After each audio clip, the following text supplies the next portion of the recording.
Сайн байцгаана уу? Юу яагийн 417-тай хамт байгаа танд баярлалаа. За хүн төрөлхтний түүхэнд гарч байсан хүн амны гэмт хэрэгүүд өөр өөр ингэсэн шалтгаантай. Зарим нь мөнгөний төлөө, зарим нь өшөө авалт, улс төрийн дайн, хувийн хүсэл шунал гээд маш олон төрлийн шалтгаанаас болж хүн амны хэрэгүүд гарсан байдаг. За манай 417 подкаст маань дэлхийн нийтийн анхаарлын төвд ороод байгаа гэмт хэрэгүүдийг баримтат тулгуурлан та бүхэндээ задлан хүргэхээр зорддог. За өнөөдрийн дугаараар яг одоо Америк нэгдсэн улсын хууль эрх зүй болон эрүүл мэндийн тогтолцоог үндсээр нь хөдөлгөж буй онцгой эргийн талаар задлан хүргэхээр бид бэлтгэлээ. Ингээд хэрэг рүүгээ шууд орцгоё.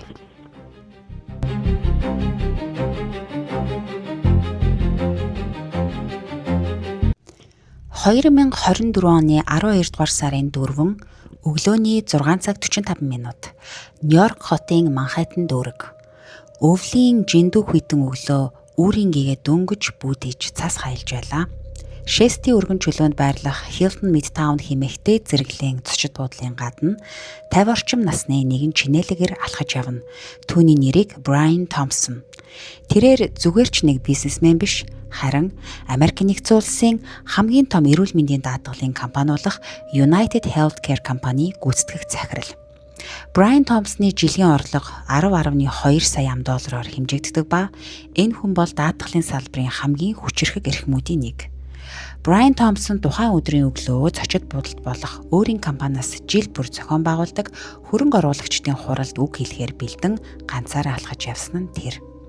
Гэвч Brian Thompson-ыг буудлын үүдэнд ирэхэд харанхуй булангаас маск зүүсэн, хар хувцастай, нуруундаа үүргэвч үрсэн үл мэдэгдэх залуу гарч ирэн түүний араас чимээгүй ойртон гараа сонгов. Түүний гарт юу байсан гэж хизээч хаанч бүртгэгдээгүй, хинч мэдэхгүй металл илрүүлэгчийг нэвтрэх чадaltaй 3D принтерээр тусгайлан хэвлэж хийсэн 9 мм-ийн гар буу байсан. Буудагч итгээд маш хүйтэн цустай яг л мэрэгжлийн алуурчин шиг ажилласан. Эхний буудалтын дараа буун гатсан ч тэр огт сандарсангүй. Хэдхэн секундын дотор буугаа засаад газар унсан захирлын нуруу руу дахин буутсан. Тэгээд тухайн алуурчин хэргийн газраас цахилгаан дугуй хөлөглөн төв цэцэрлэгт хүрээлэн рүү маш тайван явсан. Ингээд Америк нэгдсэн улсын тэрбум гаруй долларын даатгалын эзэнт гүрний хаан гудамжинд амьсгал хураалаа.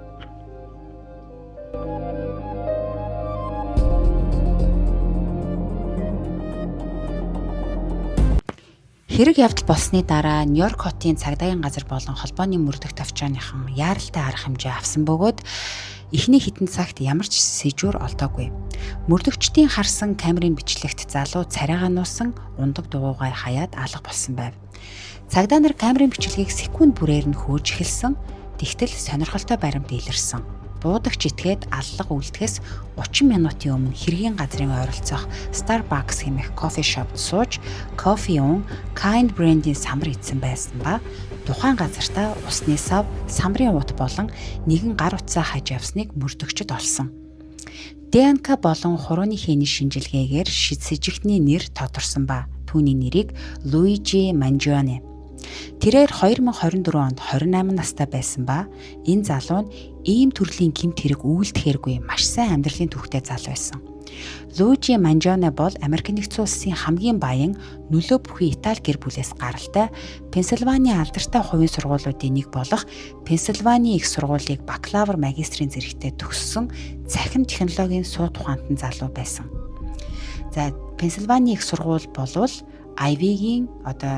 Ivy League их сургуулиудын нэгт тооцогддог ийм сайн чанартай хувийн сургуулиудын нэг. Тэгвэл бидний өнөөгийн нийгэмд хамгийн ихээр олонний таашаал хүндлэлийг хүлээх хэмжээний имиж төгс амьдралтай гэж хэлж болмоор энэхүү залуу яагаад алуурчин болов? За хэргийн газраас олдсон сумны хонгойнууд мөрдөгчдийг гайхшруулсан. Яагаад гэхээр алуурчин зориудаар сумны хонгойн дээр маркераар 3 үг бичсэн байжээ. Тэдгээр үгс нь юу вэ гэхээр delay, deny, depose. За delay гэдэг нь удаашруулах, deny нь татгалз, depose нь суудлаас нь буулга. Өөрөөр хэлбэл удаашруул, татгалз, тэгээд буулга. Энэ юу гэсэн үг вэ? Энэ бол Америк нэгдсэн улсын эрүүл мэндийн даатгалын компаниуд өвчтөе хүмүүст тусламж үзүүлэхээс татгалзах, мөнгө төлөхөө хойшлуулахдаа ашигладаг далд тактикийг нэршил байсан.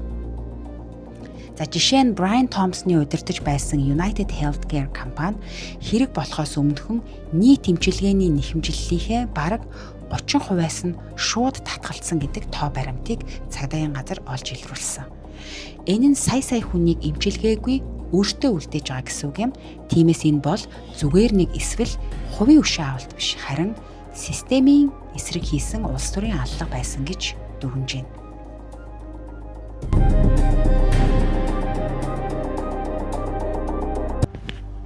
Луижи Манжоне харгас нэгнүү эсвэл тэмцэгч үү? За Луижигийн амьдралыг сөхөж үзвэл тэрээр сургуультай үргэлж нэгдүгээрт явж технологийн салбарт өндөр үнэлэгддэг байсан. Тэрээр Сан Францискод амьдарч өөрийн стартап болон хөрөнгө оруулалтын чиглэлээр ажиллаж аль хэдийн хувийн хөрөнгөтэй болсон байжээ. Гэвч түүний амьдралд нэгэн эмгэнэлт эргэлт гарсан нь нурууны хүнд бэртэл байсан. Луижи Манжоне нурууны аимшигт өвдөлтөөс болж 2023 онд нурууны хүнд хагалгаанд орсон ч энэ нь амжилттай болоогүй. За энэхүү хагалгааны нэр нь болохоор Spinal Fusion Surgery гэж нэрлэдэг юм байна. За энэ үед тэрээр Америк нэгдсэн улсын эрүүл мэндийн даатгалын систем ямар аимшигтай, хүнд сорталтай, хүмүүсээ хэрхэн мүлжиж, тусламж хэрэгтэй үед нь татгалцсан хариу өгдгийг өөрийн биеэр мэдэрсэн байна. Тэрээр өдрийн тэмдэглэлдээ өвдөлтөөсөө болж амьдрах сонирхолгүй болж байгаагаа мөн энэ бүхэнд даатгалын компаниудын шунхайрал буруутай шүү гэж бичиж эхэлсэн байна. Аллах болохоос хэдэн сарын өмнө Луижи гэр бүлийнхэнтэйгээ холбоогоо тасалж сургаггүй болсон. Тэрээр Нью-Йорк хотын Манхэттны Upper West Side хэмээх нэг газарт залуучуудын дотор байранд Марк Розере гэх хуурамч иргэний үнэлэхээр бүртгүүлэн түр амьдарч аллагынхаа төлөвлөгөөг боловсруулж байсан нь сүүлд мөрдөн шалгах ажиллагаагаар тогтоогдсон байна.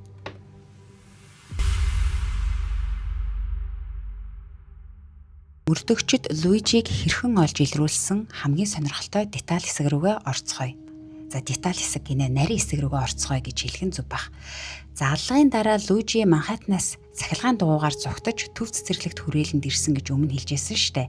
За тэндээсээ Луижи такси бариад хотын баруун хэсэг рүү явсан ба тухайн үед тэрээр ухаалаг гар утас кредит карт огт ашиглаагүй тул түүнийг дижитал хэлбэрээр хянах боломжгүй байсан. Тэрээр тухайн үед зөвхөн бэлэн мөнгө хэрэглэж ашиглаж авсан байсан. Тэгвэл цагдаа нар түүнийг яаж мөсгсөн юм бэ? За хариулт нь маш нарийн камерын сүлжээ ба автобусны маршрут.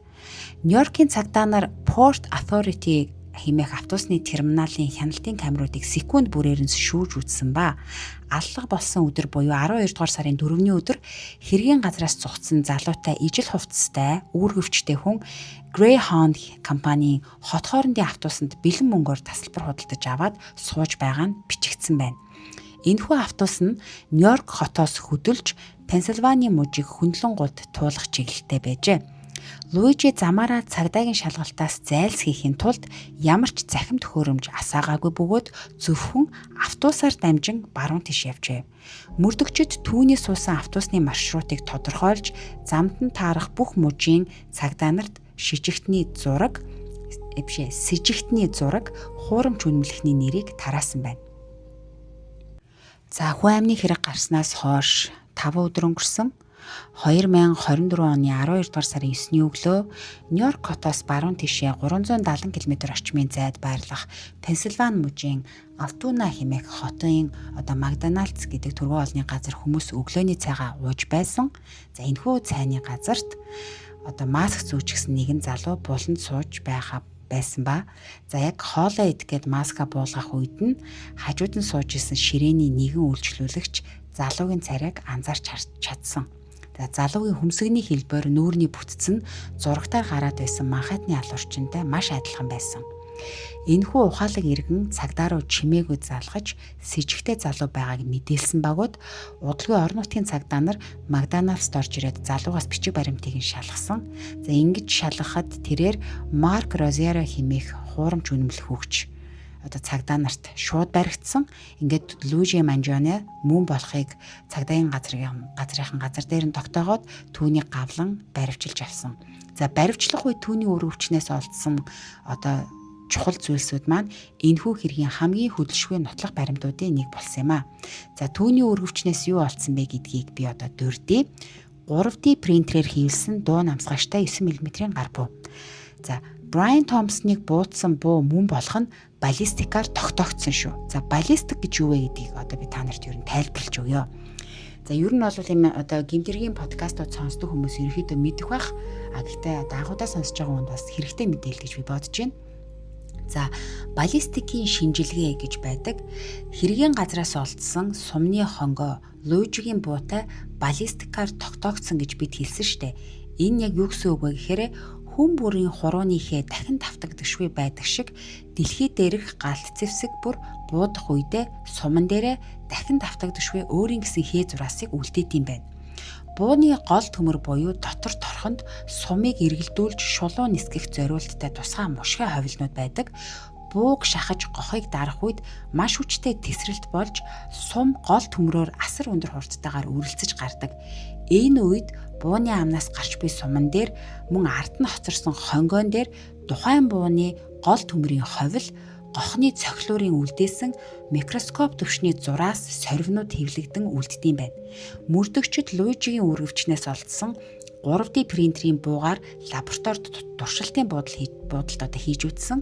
Тэгээд тэрхүү туршилтын сумны хонгойг Манхэттен дэх хэргийн газраас олдсон өнөөх Delay Deny Depose гэсэн бичигний хонгойтой ингээд микроскопоор харьцуулж тулгаж харахад хонгойн дээр үлдсэн зураас сорвинууд яг таг 100% хоорондоо таарсан. Өөрөөр хэлбэл Луижи Манжоне би буудаагүй энэ миний биш буу одоо биш гэж зүтгэсэн ч шинжлэх ухаан баллистикийн маргаангүй баримт түүнийг Брайан Томпсоныг хөнөөсөн алуурчин мөн гэдгийг шүүхийн өмнө баталчихсан. За үргэвчнээс нь өөр юу гарсан бэ гэхээр бэлэн $100 дэвсгэртүүд нийтдээ хэдэн 10,000 доллар байсан. Хамгийн гол нь түүний өөрийн гараар бичсэн бас нэг улаан тэмдэглэлийн дэвтэр олдсон нь бас маш их одоо чухал баримт одоо болсон. Тэнд миний гол бай бол эрүүл мэндийн даатгалын картел гэж маш тодорхой бичсэн байсан. Одоо энэ Луижи Манжоне өөрийнхөө тэмдэглэлийн дэвтэр дээр гараараа ингэ биччихсэн байсан. За одоо бүгдээрээ хэргийн хамгийн ийм сонирхолтой хуулийн одоо хуульч өмгөөлөгч нарын хооронд одоо болсон зүйлсийн талаар ярилцаж эхлэе. За Луижи Манжоне шүүхэд эрэхтээ өөрийгөө бол буруугүй гэж мэдгдсэн. Тэгвэл хүчирхэг одоо ээж аавтай баян гэр бүлийн одоо хөлсөлсөн өмгөөлөгчдийн баг энэ хэргийг яаж эргүүлэхээр бэлдсэн бэ гэсэн одоо ийм сонирхолтой асуултууд гарч ирсэн. Тэгээд одоо өмгөөлөгчдийн баримтлсан хэд хэдэн тактикуудын талаар би та нарт одоо хүргэе. За нэгдүгээрт процедурын алдаа буюу нотлох баримтыг устгах тактик. За өмгөөлөгчид юу гэж үтсэн бэ гэхээр Макдоналдс цагдаа нар Луижи Манжоныг баривчлахдаа нэгжлэгийн зөвшөөрөлгүйгээр шууд үүргэвчийг нь уудалсан. За энэ нь юу гэсэн үг вэ гэхээр Америк нэгдсэн улсын үндсэн хуулийн 4-р заалтыг зөрчсөн гэж заргалцсан байгаа юм. За Нью-Йоркийн шүүгч Григори Каро гэмэх одоо шүүгч маань өмгөөлөгчдийн гомдлыг хилэлцээд үүргэвчнээс олдсон гадаад паспорт, зөөврийн компьютерийн чип, зарим хэтвчийг хууль бусаар цуглуулсан гэж үзэн шүүх хуралд ашиглахыг хориглосон шийдвэр гаргасан. За энэ бол Луижи Манжоныг одоо өмөрч байгаа өмгөөлөгчдийн эхний том ялалт байсан. За хоёрдугаарт юу вэ гэхээр сэтгцэн эрүүл мэндийн тактикийн тоглолт. За хэрэг явдал одоо ингээд одоо шүүх шатанда даамжирч явсаар 2026 оны дунд үе рүү төгөхөд өмгөөлөгчд Луижи Манжоныг хэрэг үйлдэх үедээ сэтгцийн гүн хямралд орсон байсан гэсэн одоо хамгаалалтыг ашиглахаар шүүхэд мэдэгдсэн байна. Хэрэг үүнийгээ баталж чадвал одоо Луижи Манжоногийн ял хүү амны хэрэгээс хөнгөрөөд санамсаргүй аллага болж хувирах юм байна. Гэвч ердөө нэг өдрийн дараа буюу одоо нэг хүсэлт гаргаснаас нэг өдрийн дараа өмгөөлөгчд нэмхүү тактикаасаа гинэд тухарч сэтгцэн эмнэлгийн баримтуудыг прокурорт өгөхөөс татгалцсан. За тэд одоо түүнийг гэмт хэрэг үйлдээгүй гэж шууд зүтгэхүү эсвэл өөр хамгаалалт гаргаж ирэх үү гэдэг нь нууц хэвээр л байна. Яагаад тэгэхээр энэхүү хэрэг маань одоо хүртэл шийдэгдээгүй байгаа гэсэн үг л дээ. Одоо түүний Нью-Йорк мужи улсын түвшний хүү амны хэргийн шүүх хурал 2026 оны 9-р сарын 8-нд тангарахны шүүхээр хилэлцэгдэхээр товлогдсон байгаа. За тэгвэл Луижи Манжоногийн талаар маш юм сонирхолтой маргаан Америк нэгдсэн улсын иргэдийн дунд гараад байгаа. За энэ маргааныг харахаар энэ хүн чи одоо баатар юм уу, гэмт хэрэгтэй юм уу гэсэн ийм хоёрдмал ийм одоо асуултын тэмдгийг ингээд толгойн дотор үүсгээд байгаа байхгүй юу. За хамгийн одоо хачирхалтай нь Луижи Манжоне баривчлагдсны дараа Америк нэгдсэн улсын олон нийтийн дунд маш том хуваагдал одоо үүссэн нь юу вэ гэхээр Эрүүл мэндийн даатгалын системээс болж хохирсон сая иргэд Луижи Манжоныг Робин Худ хэмээн өргөмжилсөн. За тэгээд түүний царайтай цамц аягнуудыг хүртэл гаргаж зарж эхэлсэн гэж боддоо. За мөн түүний өмгөөллийн зардалд зориулж олон нийтээс богино хугацаанд 1.5 сая гаруй $10 хандивт цугларсан байна. Луижи Манжоныг өмөөрч хүн алчсан хүнийг өмөөрч 1.5 сая $10 хандивт цугларсан. Мөн энэхүү Луижигийн хэргийг Америк нэгдсэн улсад мянган хүмүүс системийн эсрэг тэмцэл гэж харсан байна. За тэгвэл энэ улсын эрүүл мэндийн даатгалын систем нь яатсан болоод ийм хэмжээний аимшигтай хэрэг гаргахад хүрэгвэ. За тэгвэл хэдүүлээ энэ Америк нэгдсэн улсын эрүүл мэндийн системийн тухай маш товчхон хэдүүлээ би та бүхэнд судалснаа ярьж өгье. Европын орнууд бас манай улсад иргэдийн эрүүл мэндийн суурь үйлчилгээг улсын төсвөөс гаргаж хариуцдаг. За энэ нь юу гэсэн үг вэ гэхээр эмнэлгийн үйлчилгээ иргэдийн дунд маш хямд эсвэл бүр огт үнэгүй байдаг. За бид нар бүгдээрээ мэдэндээ Улаанбаатарт Монгол улсад эмнэлгийн үйлчилгээ маш өндөр хямдхан байдаг. Тэгвэл Америк нэгдсэн улсад яг эсэргээр тэнд эрүүл мэнд бол үйлчилгээ биш, харин тэрбум доллар эргэлддэг бизнес. Америкт эмнэлгийн үн үртэг замбраагүй өндөр. За жишээлбэл зүгээр нэг түргэн тусламжийн машинаар эмнэлэг хүргүүлэхэд $1000-3,000. За гар хугараад гипс түлхэхэд $2500. За та хор тавдар эсвэл нурууны хүнд хагалгаанд орвол энэ төлбөр хэдэн зуун мянган $100,000-аар хэмжигдэнэ. За би жишээ олгоод бүр өөр дээрээ тохиолдсон нэг жишээг ярив. Би саяхан нэг юм бизнесийн арга хэмжээнд орсон тэр энэ жижиг бизнесүүдийг шинээр эхэлж байгаа бизнесүүдийг дэмждэг нэг тийм арга хэмжээ болсон. За тэнд ороход би яг энэ юуны нэг эрүүл мэндийн салбарын хүнээс Америкт нурууны хагалгааны талаар өртөө үн ямар байдаг тухай сонссон. За тэнгууд spine surgery буюу нурууны хагалгааны өртөг дунджаар $85,000 байдаг. Зөвхөн хагалгааны өртөг шүү. Тэгвэл хагалгааны өмнөх бэлтгэл эмчилгээ, хагалгааны дараах эмчилгээ ингэ нийлэхээр $100,000 болчтой юм байна. Хүн хуваараа төлнө гэвэл амар өндөр үнэтэй байгааз. Тийм учраас Америкийн иргэн бүр хувийн даатгалын компанид сар бүр маш өндөр хэмжээний мөнгө төлж даатгуулдаг. Тэгэхгүй болохоор өөрсдөө өвдөх юм бол өөрсдөө төлбөрөө гаргаж хаалгаанд орно гэхээр энэ чинь дааж давагдчихгүй хэмжээний мөнгө яригадаад байгаа байхгүй дундаж иргэдийн хэмжээнд. За энэхүү даатгалын компаниудын хамгийн том авраг гэх юм уу номер 1 том компани болох United Healthcare гэдэг компани байсан бөгөөд энэ компани гүйцэтгэх захирал нь энэ түүхийн эхэнд яригдсан алуулсан Brian Thompson гэж хүн байсан. За тэгвэл энэ эрүүл мэндийн тогтолцооны хамгийн аимшигтай хэсгүүдийг би нэг 3 хэсгийг та бүхэнд ярьж өгье. За таныг эмчлэхгүй гэдгийг эмч шийддэг юм аа. Компани шийддэг юм байна. Энэ Америк нэгдсэн улсад чинь. За таныг өвдөхөд эмч бол танд яаралтай хагалгаанд ор гэж зүгээр зөвлөнө. Та яаралтай хагалгаанд орох болсон байна гэж зөвлөнө. Харин хагалгаа хийх юм уу, хийхгүй мүү гэдгийг даатгалын компани ажилтнууд эсвэл тэдний хиймэл оюун ухааны алгоритм шийднэ. Амар харгас агац. За дараагийнх нь болохоор татгалзах тактик. За нөгөө нэг ярьж исэн штэ нөгөө бууны хонгон дээр маркераар бичсэн 3 үг байсан гэд ярьсан штэ тий. Delay, deny гэд. Тэгэхээр даатгалын компаниуд ашгаа нэмэгдүүлэхийн тулд өвчтнүүдийн эмчилгээний нэхэмжлэлийг ямар нэгэн шалтгаанаар хойшлуулдаг эсвэл шууд татгалздаг тактикийг хэрэглэдэг юм байна. Хэрв компани таны хагалгааны мөнгийг төлөхөөс татгалзвал та эмчилгээгүй үлдэх эсвэл насан туршийн үрийн барьцаанд ордог юм байна. За 3 дахь нь юу вэ гэхээр эмнэлгийн өрнөөс үүдэлтэй дампуурал. За Америк нэгдсэн улсад маш олон иргэд дампуурлаа зарлаад байдаг. За энэ нь ихэнх нь эмнэлгийн өрнөөс үүдэлтэй. За жил бүр дампуурлаа зарлж байгаа иргэдийн 60% нь зөвхөн эмнэлгийн төлбөрөөр төлж чадаагүйгээс болж дампуурдаг гэсэн ийм аимшигтай статистик тоо баримт байдаг юм байна шүү.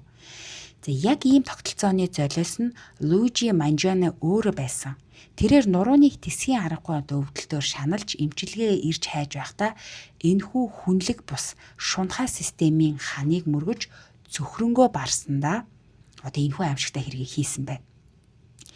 За тэгвэл бас нэг эсрэг өнцгөөс нь хэдүүлээ харъя л да. Хэдийгээр систем алдаатай байсан ч гэсэн яагаад энэний эсрэг тэмцэхийн тулд хэн нэгний амьд хүрнэ гэж Амьд хүрсэн хүн чинь тэр тухайн системийн яг одоо үүсгэсэн ч юм уу тэр тухайн системийн гол одоо хариуцж байгаа хүн биш байвал яана тий. За Брайан Томпсон гэдэг хүн бол компани удирдах байгаа хүний хань үр хүүхдийн эцэг байсан. За хууль бусаар зэрлэгээр одоо хүний амь насыг таслах нь ямар ч тохиолдолд одоо зөвтгөгдөх аргагүй гэдгийг та бид нар бүгд одоо мэднэ.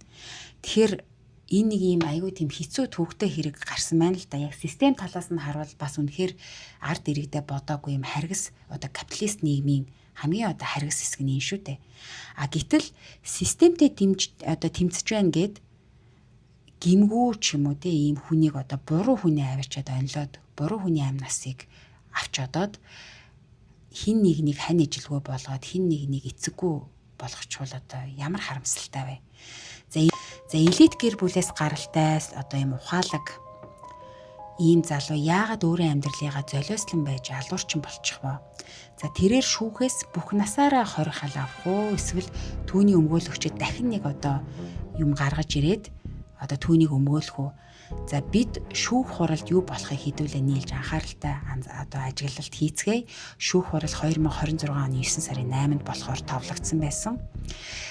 За нэг ийм одоо сонин хэрэг гарсан байна. Тэгээд манай улсад ч гэсэн системийн эсрэг тэмцэл хиймээр ч юм шиг бас харагддаг шүү. Гэхдээ тэр тэмцлийг заавал хэн нэгний аминд хүрчтэй хийх хэрэг байна уугүй юу те. За ингээд өнөөдрийн 417-тай хамт байсан та бүхэнд маш их баярлалаа.